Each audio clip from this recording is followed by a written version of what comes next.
जय बाबा बर्फानी। दोस्तों तैयार हो जाइए श्री अमरनाथ जी यात्रा के लिए। अमरनाथ यात्रा पर जो सेवाएं ट्रस्ट ने जो अपनी सेवा दे रहे हैं वह पूरी तरह से अलर्ट हो गए हैं और अपने लंगर की व्यवस्था के लिए बर्फ हटाने का कार्य बहुत ही तेजी के साथ कर रहे हैं। दोस्तों सिर्फ 8 दिन बचे हैं अमरनाथ यात्रा को शुरू होने में और इन 8 दिनों में इन लोगों को अपनी सारी व्यवस्थाएं कंप्लीट करनी है। और दोस्तों आप अपनी व्यवस्थाएं कंप्लीट करिए क्योंकि इस बार की जो श्री अमरनाथ यात्रा है वो हर साल के मुकाबले सबसे अलग और कठिन रहने वाली है। तो पूरी तैयारी के साथ श्री अमरनाथ यात्रा पर आइए। जी हाँ दोस्तों, 1 तारीख से अमरनाथ जी की जो यात्रा है वह शुरू हो रही है और अगर आप 1 तारीख का आपका रजिस्ट्रेशन है तो आप 29 जून को ही आप जम्मू या श्रीनगर आ जाइए। दोस्तों 30 जून को आपको बेस कैंप से कानवई की बसों द्वारा बालटाल और पहलगांव के लिए छोड़ दिया जाएगा, जिसके बाद आप अपनी पैदल यात्रा को शुरू करेंगे।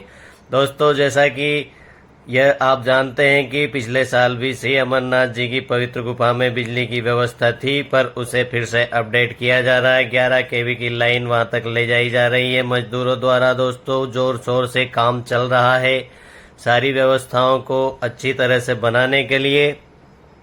तो दोस्तों अगर आप अमरनाथ जी की यात्रा पर आ रहे हैं तो आपको किन किन चीजों को अपने साथ में लेके आना है दोस्तों, क्योंकि इस साल पिछले साल के मुकाबले बर्फ बहुत ही ज्यादा जमी हुई है और रास्ते जो है कि पूरी तरह से बर्फ से दबे हुए हैं और आपको आधी जो आपकी यात्रा होगी वो बर्फ के बीच में होते हुए करनी होगी। तो दोस्तों गर्म कपड़े आपको अपने साथ में जरूर लेके आना चाहिए जिससे कि आप ठंड से बच सके। और दोस्तों फिसलन रास्तों पे बहुत ही ज्यादा होने वाली है, तो आप अपने साथ अच्छे वाले ट्रेकिंग शूज जरूर लेके आइए। दोस्तों ये आप देख सकते हैं, ये परसों का वीडियो है जिसमें इतनी सारी बर्फ जमी हुई है और इस बर्फ के बीच से ही ट्रेकिंग करते हुए आपको श्री अमरनाथ जी की पवित्र गुफा तक जाना है। दोस्तों यह 3 से 4 किलोमीटर का जो रास्ता है वह आपको बर्फ के बीच से ही पार करना पड़ेगा। आप देख सकते हैं कैसे बर्फ को काट काट के रास्ते बनाए गए हैं। तो दोस्तों इस बार की जो आपकी श्री अमरनाथ जी की यात्रा है उसमें आपको थोड़ा ज्यादा अलर्ट रहने की जरूरत है दोस्तों, क्योंकि बर्फ बहुत ही ज्यादा है और इस साल जो आपके साथ यात्रा करने वाले यात्री हैं उनकी संख्या भी थोड़ी ज्यादा रहने वाली है।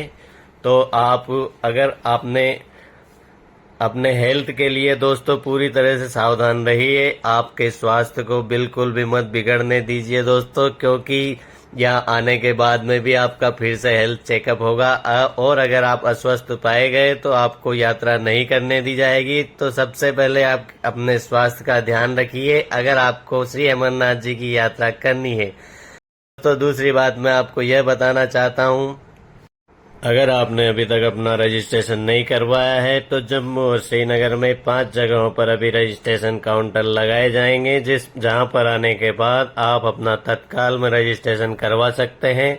जी हाँ दोस्तों, श्री अमरनाथ जी यात्रा का जो रजिस्ट्रेशन होता है वह आप तत्काल भी करवा सकते हैं। अगर आप पूरी तरह से स्वस्थ है तो आप जम्मू या श्रीनगर बेस कैंप पे आइए और वहां पे 5 जगहों पर अपने जो रजिस्ट्रेशन काउंटर है आप वहां पे जाके अपना रजिस्ट्रेशन करवा सकते हैं और अमरनाथ जी की यात्रा पर आ सकते हैं।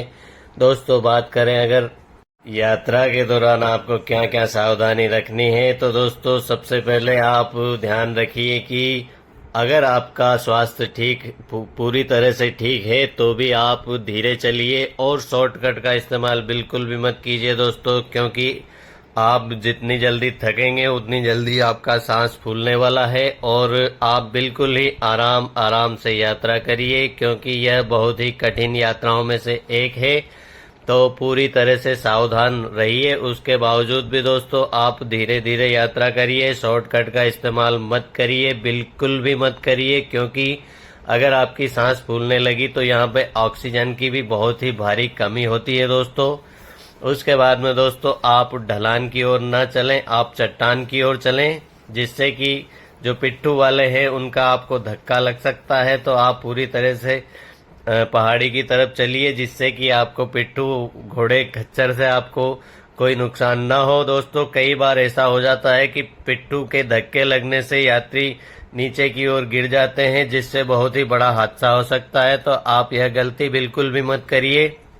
घोड़े खच्चर से आप बिल्कुल ही बच के चलिए। और दोस्तों, यात्रा को शुरू होने में बहुत ही कम टाइम बचा है, तो आप एक काम अपने घर पे जरूर करिए दोस्तों। जो आप पिछले 3 महीने से इस यात्रा के लिए आपने रजिस्ट्रेशन करवा रखा है और 3 महीने से आप इस यात्रा का शुरू होने का इंतजार कर रहे हैं दोस्तों, तो आप कम से कम 10 से 12 किलोमीटर अपने घर पे रोज चलिए दोस्तों। अपने जो पैर है उन्हें थोड़ा सा कष्ट दीजिए, जिससे कि आपको यात्रा पे आने के बाद कोई कष्ट ना हो। और दोस्तों, वीडियो अगर अच्छी लगी हो तो वीडियो को लाइक और शेयर कर दीजिए, जिससे आपके साथ में जो जाने वाले यात्री हैं उन्हें भी हेल्प हो जाए। दोस्तों, मिलते हैं अगली वीडियो में। बहुत बहुत धन्यवाद। जय श्री अमरनाथ जी।